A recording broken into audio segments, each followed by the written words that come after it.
কি মনে করছেন আমি বোকা? সরি। আপনি নিজেই ছেলেটাকে পাঠিয়ে এখন আমার কাছে হিরো সাজতেছেন। আপনি কি মনে করেছেন আমি আপনাকে দেখি না?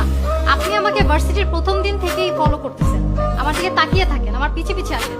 আমি ক্লাসরুমে গেলে ওখানে তাকিয়ে থাকেন, লাইব্রেরিতে গেলে ওখানে পিছে পিছে যান, তাকিয়ে থাকেন, ফুড কোর্টে গেলে, ইভেন আমি ওয়াশরুমে গেলে ওখান থেকে এসে দেখি আপনি দাঁড়িয়ে আছেন। এসব কি? না, বিষয়টা আসলে এমন না। ও, বিষয়টা এমন না তো বিষয়টা কেমন? এখন আমি আপনার সামনে দাঁড়িয়ে আছি, এখন তাকান প্লিজ, আমার দিকে এখন তাকান, লুক এট মি। কি হলো, এখন সাহস পাচ্ছেন না তাকানোর? আপনি মনে হয় আমাকে ভুল বুঝতেছেন। আমি মোটেও আপনাকে ভুল বুঝতেছি না। আপনি আজকে থেকে না, আপনি সেই কলেজ লাইফ থেকে আমার পিছে পিছে আসেন। আমি কলেজে যাওয়ার সময় আপনি তাকিয়ে থাকতেন, আসার সময় তাকিয়ে থাকেন। আপনি কি মনে করেছেন এগুলো আমি কিছু খেয়াল করিনি?